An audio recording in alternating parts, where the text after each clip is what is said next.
हमारे राजस्थान में 33,014 वर्ग किलोमीटर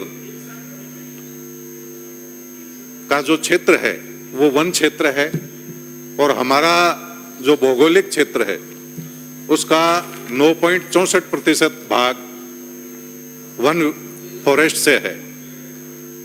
इसमें आरक्षित वन भी है, रक्षित वन भी है और अवर्गीकृत हमारा वन भी है। हमारे 2023-24 की वन नीति में वन क्षेत्र से बाहर 4 करोड़ पौधे तैयार करके और ये लगाने का सरकार का इरादा है। पिछले साल भी हमारे प्रधानमंत्री जी के आह्वान पर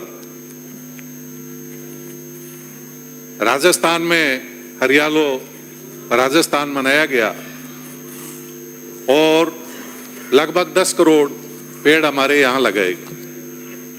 माननीय सभापति महोदय जी, हमारे वन मंत्री जो हमारे अलवर से ही आते हैं, इन्होंने भी 1 पेड़ रोज लगाने का संकल्प ले रखा है। पिछले साल हम सब ने देखा कि राजस्थान में, जहां पूरे राजस्थान में 1-2 जगह 50 डिग्री टेम्परेचर होता था, उसकी जगह दसियों जगह 50 डिग्री से टेम्परेचर ऊपर चला गया और कंटिन्यू बना रहा। जो लोग खेतों में काम करते हैं, कठिन परिश्रम का काम करते हैं, वो भी बिजली के अभाव में बड़े परेशान हो गए और बिजली की खपत गर्मी के मौसम में 33% बढ़ गई। बिजली की कमी आई और बिजली उद्योग और अन्य क्षेत्रों में जो काम आती है उससे ज्यादा भी उसकी डिमांड घर के लिए घरेलू बिजली में बढ़ गई। माननीय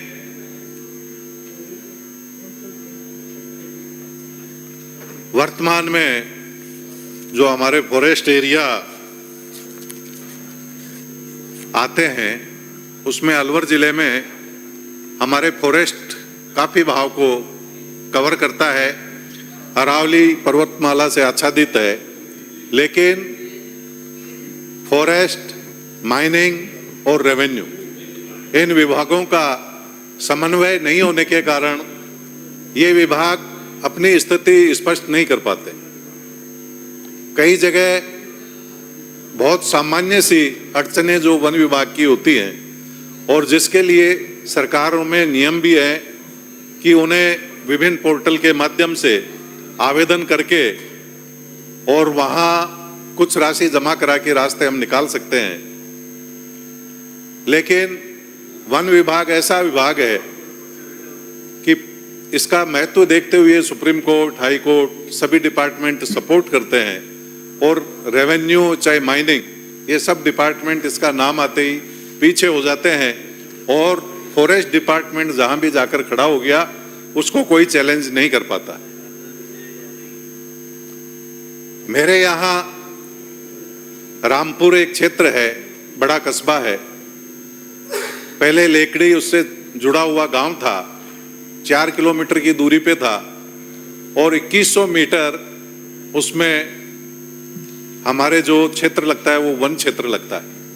मैं वन मंत्री जी से कहना चाहूँगा कि इसमें जो भी अड़चन आए वो दूर कराएं।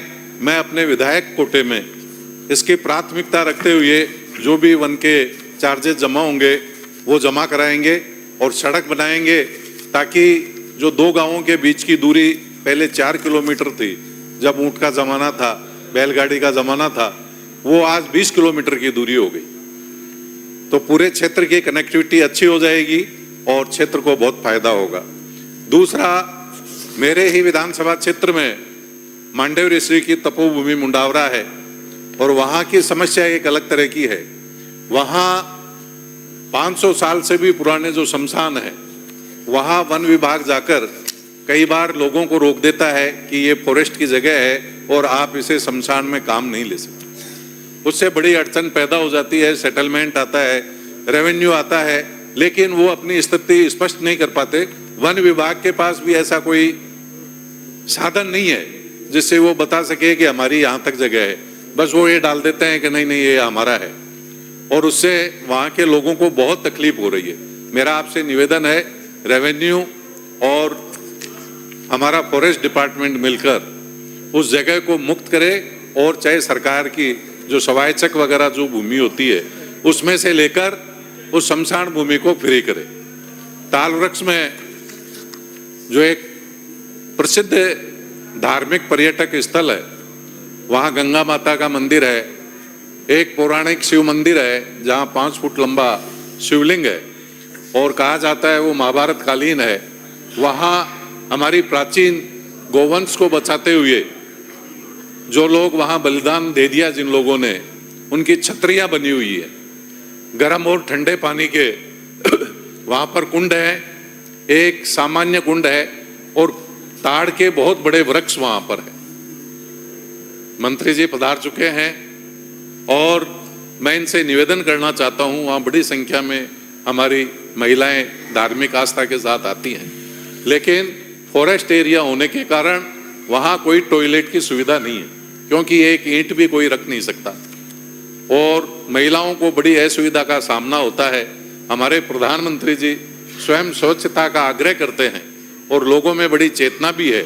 ऐसी स्थिति में चाहे हमारा वन क्षेत्र हो, लेकिन वहाँ टॉयलेट नहीं होना एक बड़ी गंभीर समस्या है। और वहाँ ज़्यादातर हमारे, चाहे पांडुपोल जी का मंदिर हो तो वो भी वन क्षेत्र में आता है, भर्तृहरि महाराज का है वो भी वन क्षेत्र में आता है, नीलकंठ महादेव है वो भी वन क्षेत्र में आता है। तो हमारे वहाँ चारों तरफ अरावली पर्वतमालाओं से घिरा होने के कारण वन क्षेत्र है। तीसरे, हमारे वन क्षेत्र होने के कारण वहाँ जो हमारे छोटे मोटे उद्योग हैं, तो उसमें कई जो पहाड़ियाँ पहले सरिस्का में सम्मिलित नहीं थी, उनको नए रूप से सरिस्का में सम्मिलित कर लिया। और अभी एक नियम आया कि 1 किलोमीटर के दायरे में जो भी क्रेशर चलते हैं, माइनिंग चलती है, उनको बंद कर दिया जाए।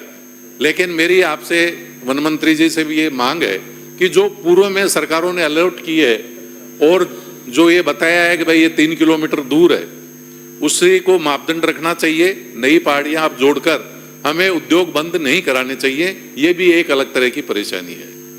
माननीय, अभी मैं एक ही मांग पर पूरा नहीं बोल पाया हूं मैं। हमारे यहाँ मुंडावरा से और गुणी, मुंडावरा से और कटी घाटी जो हमारी है, मुंडावरा से नटनी का बारा, वहाँ तक एलिवेटेड रोड बने तो वहाँ का वन्य भी, हमारी जो जैव विविधता है वो भी संरक्षित रहेगी। हमारे काफ़ी वन संरक्षण होने से अभी अच्छा काम हो रहा है, लेकिन जंगली बबूल की बहुत बड़ी समस्या है। तालवृक्ष में हनुमान जी का गुणीवाला हनुमान मंदिर प्रसिद्ध है, उसके साथ ही तालवृक्ष स्वयं में एक प्रसिद्ध जगह है, गंगा माता मंदिर वगैरह है। गुणी वाले हनुमान जी के जाने वाले तालवृक्ष आते हैं और वो 1 किलोमीटर का टुकड़ा है, वो कच्चा है, तो आप वन क्षेत्र से अनुमति दिलाएं ताकि हम उसको पक्का कराकर वहाँ आने वाले धार्मिक यात्रियों के लिए सुविधा कर पाए। माननीय, उद्योग को लेकर मैं इतना कहना चाहूँगा कि जिस तरह से हमने किसान कल्याण निधि बना रखी है, वैसे ही हम उद्योग कल्याण निधि बनाएं, 10 करोड़ तक के ऋण, क्योंकि जो नए बच्चे आते हैं वो परिश्रमी भी हैं और बौद्धिक भी हैं और स्किल से डेवलप भी है, लेकिन उनको अनुभवी और जमे लोगों का मुकाबला करना पड़ता है। इसके लिए उन्हें 10 लाख रुपए, 10 करोड़ रुपए तक की राशि कम से कम 5 साल तक के लिए ब्याज मुक्त देनी चाहिए। मैं किशनगढ़ में रहा और वहाँ मैं उद्योग के, मैंने अपना कैरियर चालू किया। वहाँ बड़ी संभावना है, विदेशी मार्बल का काम है, देशी मार्बल का काम है, ग्रेनाइट माइनिंग भी है, प्रोसेसिंग भी है, सबसे बड़ी मंडी है। अगर वहाँ सीएनजी और पीएनजी गैस आ जाती है, रॉ मटेरियल हमारे पास है, तो उस क्षेत्र का बड़ा विकास होगा और राजस्थान के विकास में उसका बड़ा सहयोग रहेगा। आपने मुझे बोलने का मौका दिया, मेरे कांग्रेसी मित्र, बिल्कुल आप शंका नहीं करें, देश बड़ा प्रगति की तरफ जा रहा है। 3 लाख करोड़ के MOU धरातल पर आ चुके हैं। श्री जाकिर हुसैन